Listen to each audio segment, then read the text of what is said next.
Good morning students. मैं doctor Hemlata Akodia. पिछले 3 video में हमने वित्त मंत्रालय के संगठन और उसके विभागों के बारे में जाना था। अब इस अंतिम वीडियो में मैं वित्त मंत्रालय के सार्वजनिक व्यय पर नियंत्रण और मूल्यांकन के बारे में बताऊंगी। वित्त मंत्रालय मूलतः वित्तीय नियंत्रण का उद्देश्य मितव्ययता और नियमितता से है। विभिन्न प्रशासनिक मंत्रालयों के वित्तीय अनुमानों पर विधायिका के अनुमोदन के बिना व्यय नहीं किया जा सकता।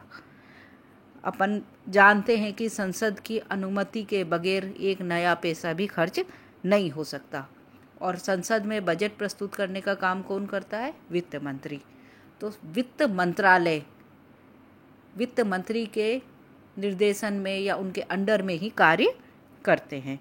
वित्तीय आयोजनों और अनुमानों का सूक्ष्म निरीक्षण एवं नियंत्रण विभिन्न प्रशासनिक शाखाओं द्वारा किया जाता है, परंतु इस समूचे नियंत्रण का आयोजन मुख्यतः वित्त मंत्रालय करता है।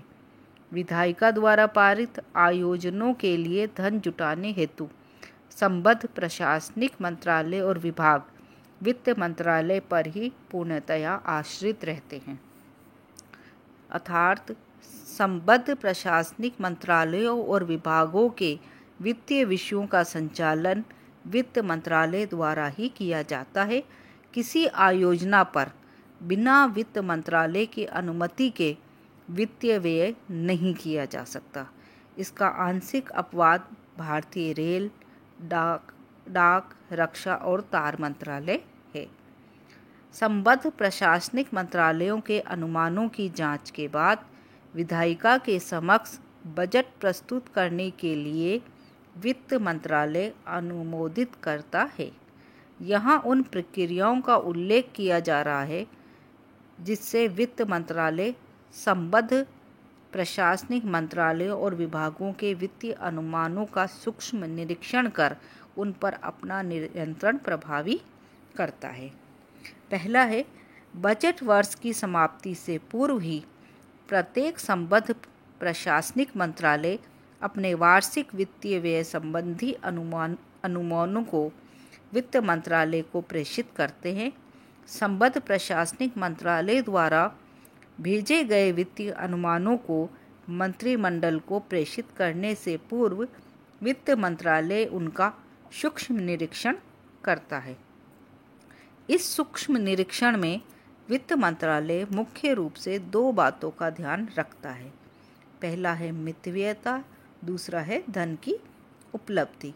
संबद्ध प्रशासनिक मंत्रालयों के वित्तीय अनुमान मुख्य रूप से 3 प्रकार के होते हैं। प्रथम स्थायी व्यय, द्वितीय अविच्छिन्न व्यय, तृतीय नवीन परियोजनाएं।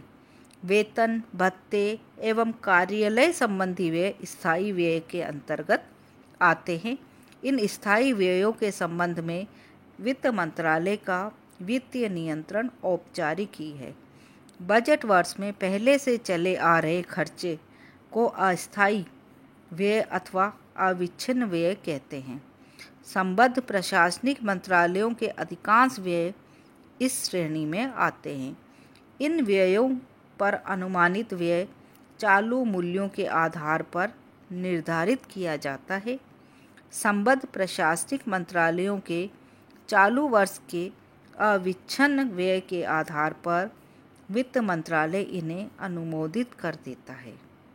नवीन परियोजनाओं पर वित्तीय व्यय संबद्ध प्रशासनिक मंत्रालय के वित्तीय परामर्शदाता द्वारा जांच कर वित्त मंत्रालय को भेज दिया जाता है, परंतु फिर भी बजट में सम्मिलित करने से पहले वित्त मंत्रालय स्वयं भी उसका निरीक्षण करता है।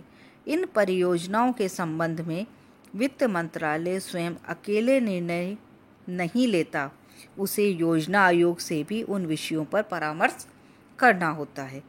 बहुधा प्रशासनिक विभाग स्वयं ही योजना आयोग से वित्त मंत्रालय को प्रस्ताव भेजने से पहले अनुमोदन ले लेता है।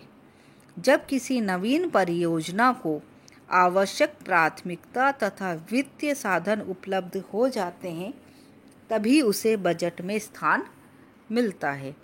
यदि संबद्ध प्रशासनिक मंत्रालय तथा वित्त मंत्रालय के बीच किसी विषय पर मतभेद हो जाता है तो ऐसी स्थिति में विषय केंद्रीय मंत्रिमंडल को प्रस्तुत किया जाता है और उसका निर्णय अंतिम होता है।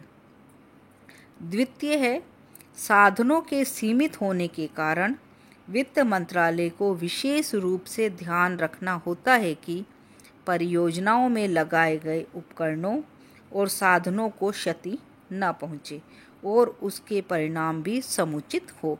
इसलिए उसे संबद्ध प्रशासनिक मंत्रालयों के अनुदानों और बजट आदि में रद्दोबदल करने का अधिकार होता है।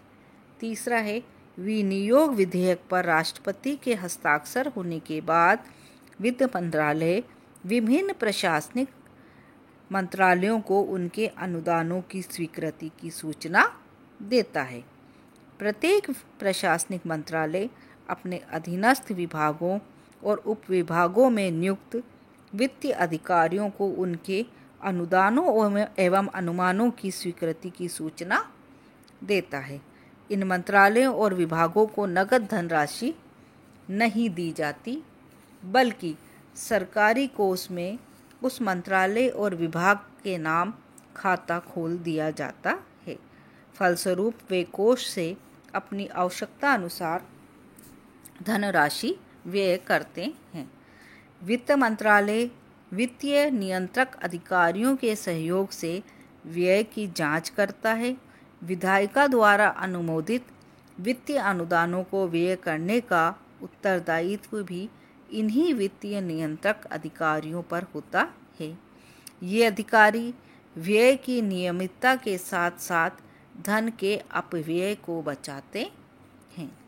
चौथा है, अनुदानों की मांग में जो मदें शामिल होती है उन पर धनराशि के व्यय और उनके लेखा जोखा का पूरा ब्यौरा सुलभ करवाने का उत्तरदायित्व संबद्ध प्रशासनिक मंत्रालयों पर होता है। परंतु वित्त मंत्रालय यह अवश्य जांच करता है कि संबद्ध प्रशासनिक मंत्रालय के लिए स्वीकृति अनुदान में प्रत्येक मद के लिए जो धनराशि निर्धारित की गई थी उससे अधिक तो व्यय नहीं की गई है। पांचवा है, योजना आयोग राष्ट्रीय योजना का निर्माण राज्य सरकारों तथा केंद्रीय मंत्रालयों के परामर्श से करता है। इसका अंतिम अनुमोदन राष्ट्रीय विकास परिषद द्वारा होता है। योजना को क्रियान्वित रूप देने से पूर्व योजना आयोग वित्त मंत्रालय से वित्तीय उपलब्धि आदि के संबंध में विचार विमर्श करता है। ऐसी स्थिति में वित्त मंत्रालय का योगदान महत्वपूर्ण हो जाता है। वह योजना आयोग की योजना में लगाए जाने वाले वित्तीय उपकरणों की उपलब्धियों की जानकारी करवाता है। यहाँ वित्त मंत्रालय योजना तथा वार्षिक बजट निर्माण में एक कड़ी का कार्य करता है, इसलिए इसे राष्ट्रीय कोष का संरक्षक भी कहा जाता है। ब्रिटेन की होल्डेन समिति के अनुसार यदि वित्त मंत्रालय को सरोवर में जलपूर्ति और निश्चित मात्रा में जलपूर्ति बनाए रखने के लिए उत्तरदायी ठहराया जाता है तो उस जल की निकासी पर भी उसका पर्याप्त नियंत्रण होना चाहिए। निसंदेह योजना एवं अर्थव्यवस्था में परस्पर संतुलन बनाए रखने में वित्त मंत्रालय का योगदान भुलाया नहीं जा सकता। व्यय के सूक्ष्म निरीक्षण के अतिरिक्त वित्त मंत्रालय विभिन्न मदों के व्यय की मितव्ययता के संदर्भ में पुनः परीक्षण भी करता है। इस पुनः परीक्षण का आधार है, पहला है वित्तीय विषयों में प्रशासनिक मंत्रालयों से प्रत्यक्ष जानकारी, दूसरा है वित्त मंत्रालय की विशेष पुनर्गठन इकाई की जांच और तीसरा है नियंत्रक एवं महालेखा परीक्षक की रिपोर्ट। अब हम वित्त मंत्रालय की भूमिका एवं मूल्यांकन के बारे में जानकारी प्राप्त करेंगे।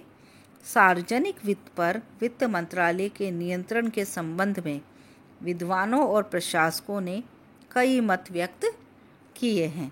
आपातकाल में पूरी सत्ता तथा अधिकार रखने वाली श्रीमती इंदिरा गांधी ने 13 सितंबर 1976 को त्रिवेंद्रम क्विलोन की बड़ी रेल लाइन के उद्घाटन के अवसर पर कहा था कि प्रधानमंत्री सहित अधिकांश व्यक्ति वित्त मंत्रालय के अनुशासन में है।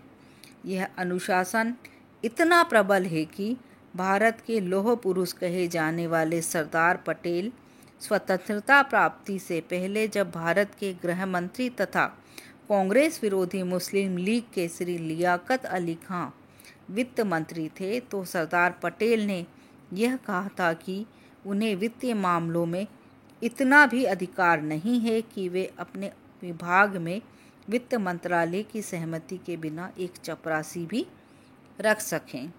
अशोक चंदा के अनुसार नियंत्रण का वर्तमान विचार तकनीकी ब्यौरे की बातों के क्षेत्र तक विस्तीर्ण हो गया है। यद्यपि वित्त मंत्रालय इस प्रयोजन को पूरा करने के लिए समुचित योग्यता नहीं रखता। इसका यह परिणाम हुआ है कि बहुत छोटी छोटी और मूर्खतापूर्ण आपत्तियां उठाई जाती है और ये न केवल बड़ी चिड़चिड़ाहट पैदा करने वाली होती है, अपितु इसका जवाब देने में बड़ा बहुमूल्य समय नष्ट होता है। वित्त मंत्रालय का ये काम वैसा ही है जैसे कोयले पर मुहर छाप और असरफियों पर लूटमार। पॉल एच एपलबी ने लिखा है, वित्त मंत्रालय मुगलिया सुल्तान के प्रशासन की भांति विभिन्न विभागों और मंत्रालयों पर वृक्ष की भांति छाया हुआ है। इसका नियंत्रण अधिक विस्तृत होने के कारण बहुत शिथिल है। व्यवहार में संसद द्वारा बजट अनुमोदन के पश्चात भी संबद्ध प्रशासनिक मंत्रालयों के वित्तीय व्ययों के क्रियान्वयन का औचित्य प्रायः वित्त मंत्रालय द्वारा निर्धारित होने के कारण वित्तीय सत्ता का वित्त मंत्रालय में केंद्रीकरण सा हो जाता है। इस प्रकार की सत्ता के केंद्रीकरण की कटु आलोचना करते हुए A.D. गोरवाला ने लिखा है, वित्त मंत्रालय का प्रशासनिक मंत्रालयों पर वित्तीय नियंत्रण रखना तो उचित है, परंतु हस्तक्षेप करना उचित नहीं है। प्रशासनिक मंत्रालयों के वित्तीय व्यय पर यदि वित्त मंत्रालय का अत्यधिक नियंत्रण हो तो बजट निर्माण की गति धीमी पड़ जाती है। इसलिए यह आवश्यक है कि प्रशासनिक मंत्रालयों को शक्ति प्रत्यायोजित की जाए। इससे एक तो मंत्रालय में अनावश्यक कार्य में आदमी और बजट निर्माण का कार्य नियमित हो सकेगा। इसी तथ्य को ध्यान में रखते हुए भारत सरकार ने सन 1958 में शक्तियों के प्रत्यायोजन अधिनियम 1959 बनाया, जिससे प्रशासनिक मंत्रालय और विभाग अपने कार्यक्रमों को भलीभांति क्रियान्वित कर सके। ये हमने पूरा वित्त मंत्रालय का संगठन के बारे में जानकारी प्राप्त की है।